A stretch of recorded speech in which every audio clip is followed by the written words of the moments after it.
When you think about traveling in South America, Montevideo probably isn't the first place that comes to mind. So in this video, we are going to tell you what to get up to here and if it's worth making the effort to get to the capital of Uruguay.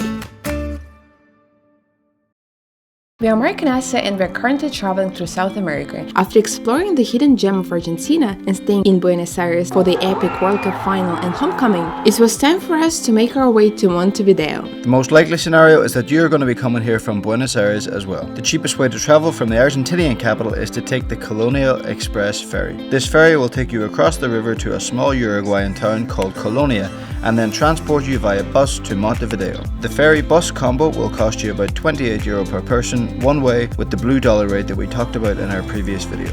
Oh, that's a handy service. There's also an option to take a direct ferry from Buenos Aires to Montevideo, but it's much more expensive, and to be honest, the route we took was efficient and hassle-free anyway. And if you're coming from Brazil, there are buses from Florianopolis and other places in the south of Brazil. When you arrive in Montevideo, we would advise you to exchange a little money for public transport, but an interesting thing about traveling in Uruguay is that it is much more beneficial for you to pay with card, but we'll get into that later. Connect to Wi-Fi at the bus station and order your Uber directly to your hotel. Accommodation here seems to be a tad more expensive than Brazil or Argentina, but we managed to find this hotel for €34 per night and we were quite satisfied with it. We love the location of our hotel, as it is within walking distance of the city center and the city's main tourist attraction, Plaza Independencia, which was unexpectedly impressive. There you'll find the best view of this stunning building, Salvo Palace, which was originally designed to be a hotel, but that never happened and this building subsequently became an office and residential property.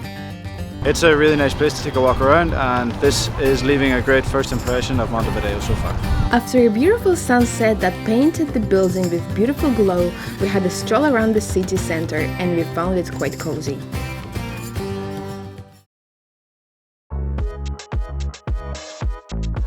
Since I started traveling with Mari, tourist attraction and visiting changed quite a lot. It's our fourth country in South America. In Brazil we went to Maracanã Stadium. In Argentina, of course, we went to watch football final like in the fan zone. And now here we are at the place which is called Estadio Centenario. It's a football stadium which hosted the first World Cup final in the world, which is really cool, I think. It's almost 100 years old. And here is also a museum of football. And I don't know, we need to check the price if we're going there. After the Uruguay football team won gold at the 1928 Olympic Games in Amsterdam, it was chosen by FIFA as the host nation for the first ever World Cup in 1930. For this purpose, Estadio Centenario was built. In July of 1930, it hosted the first ever World Cup final, which ended with Uruguay beating Argentina 4-2 in front of almost 70,000 people to be crowned football's first world champions. So we were kind of undecided of whether we were going to take this tour or not, but when we came inside, it was only €7 to take the tour, and we just stepped inside the door and it's kind of already worth it because this is class. It's the actual trophy awarded in 1930 to the winners of the first World Cup.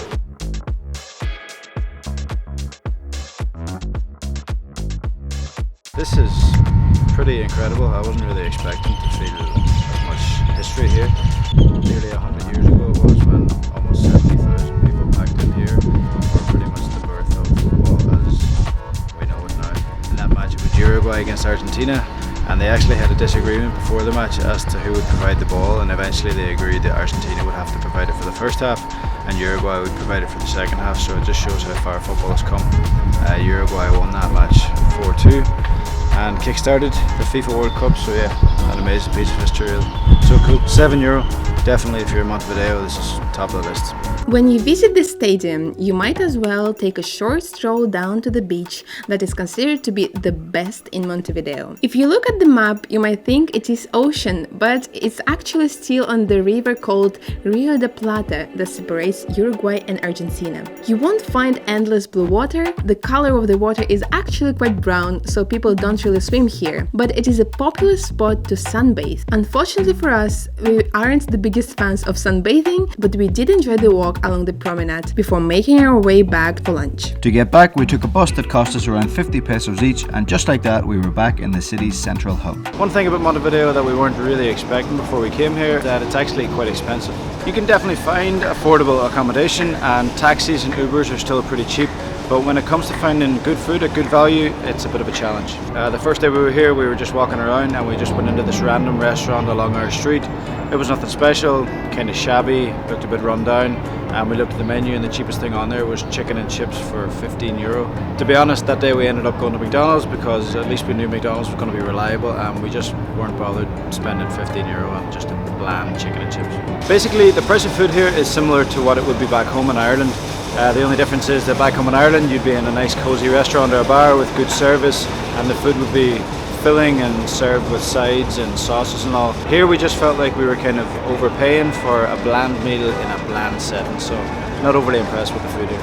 We are here at the place called Mercado del Puerto, which is a famous food market with lots of restaurants inside, and they basically specializing on making meats, like famous barbecue made in Uruguay. Yesterday we came here at around 6 o'clock. It was already closing, but there were a few restaurants open outside, so we ordered this steak, and it was quite delicious. But by the reasons we mentioned before, we think it's a little bit overpriced, but I guess it's just the prices here.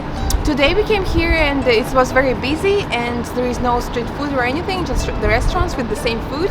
And we had tried empanadas, which were very delicious. They're not like in Argentina, they are deep fried the same as in Paraguay actually. We enjoyed them, but they're still a little bit expensive in our opinion, but this was very filling and delicious. And I think if you're here, you have to try some dishes, so yeah, empanada is a good choice. I mentioned earlier how it is more beneficial to use your card here, and it is one way to soften the blow and make it a little bit cheaper to dine out here. As a tourist, if you go to hotels, bars or restaurants and pay your bill with your card, you will receive an 18% tax rebate. This rebate will appear in your account shortly after the transaction takes place. Essentially, if your bill comes to 1,000 Uruguayan pesos, you will only have paid 820 Uruguayan pesos because you'll receive 18% of that back when you use your bank card. So, are we happy we came here? Overall, I would probably say yes. We had a great time in Montevideo, and even though it isn't as budget friendly as most other places in South America, we really enjoyed our few days here, and I'm really glad we decided to take the time to visit Montevideo. The city is steeped with proud history, and we found the Uruguayan people very friendly, and Mark really enjoyed the Estadio Centenario with its history, and I really like the vibe around Plaza Independencia, so there is really something for everyone in this city. Just be aware that if you do decide to come here, you will definitely spend more than you will in most other countries on the continent. And we had a very big gap between posting our videos because we were so busy. We explored unbelievable places on this continent, and our next video is how to travel Patagonia on a budget. So stick around, subscribe to the channel, don't forget to like this video if you enjoyed it, and if you go to Montevideo, we hope you'll have something to remember just like us.